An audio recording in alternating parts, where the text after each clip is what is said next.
Alright, so I guess here's a part 2 of the PS4. I didn't put it back together yet, but I just wanted to show what it looked like. So after cleaning, here you can see all the dust is removed for the most part. I just use a toothbrush, and then I'll actually show you what I use to clean it.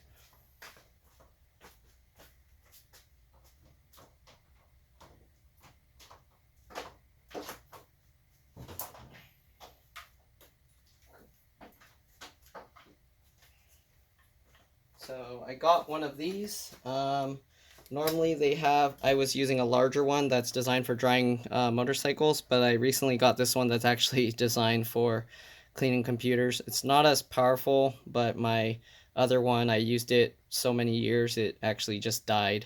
The motor was having problems. So I decided I'd buy this because the prices of them were going up. I think this was like 80, 90 bucks, but it works really well, especially if you do this a lot or clean out your computers often. Yeah, it does a lot better job than those cans, so might as well spend the money on something that will keep your computer working properly.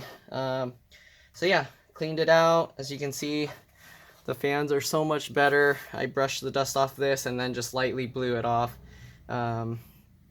Okay, and then I just blew the air all through this vent. Once I blew the air through this vent, I just looked at which way the fan was spinning, and then I blew the air directly in here to keep the fan spinning that way.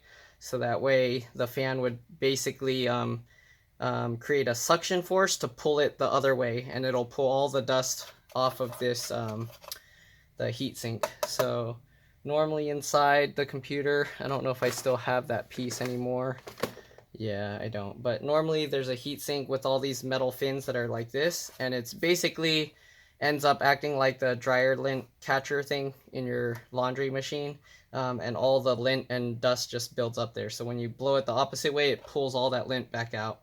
So these fins are nice and big, so you don't have to worry about the dust getting caught in the blade, stopping it and damaging it. So that looks like it will do the trick. So as long as you didn't keep overheating your PS4 to the point where you fried the thermal paste.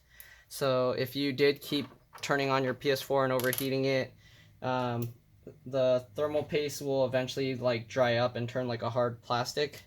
And if that happened, then you'd have to actually take your PS4 completely apart and redo the thermal paste. But like I was showing earlier, this PS4, I don't know why, but this cover is very difficult to remove, and I don't want to risk damaging it, so I just did it the quick, simple way, got all the dust out, and hopefully they didn't damage the thermal paste, because if as long as they didn't do that, then this should be a good enough fix. And also, if you do this often, maybe like once a month or so, depending on your environment, if you don't have this on a carpeted floor, like maybe you have hardwood floor or something, the dust will build up a lot slower because the carpet actually releases a lot of dust that the PS4 will suck up. So yeah. And anyways, when you put this back, again, put it the same way that you took it out. Put the eject buttons in first, I guess, side, and then you can push this side down. Okay, so make sure it lines up, and then you can snap the two sides down. Make sure your eject button clicks okay. Yeah, that works fine. And then just put the two screws back in. And that's pretty much all there is to it. I also dusted out all these little ports. There was like a whole bunch of dust in them. So they're all clean now.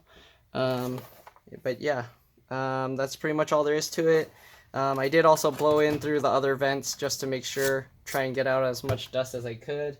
But yeah, that's pretty much it. So if your fan is okay and it's just dust buildup that's causing it, usually that will be the issue, then your PS4 should be good to go. So yeah, once again, hopefully this video helped you. If it did, please like and subscribe because that'll help me. And thank you for watching. I'll see you in the next one. Bye.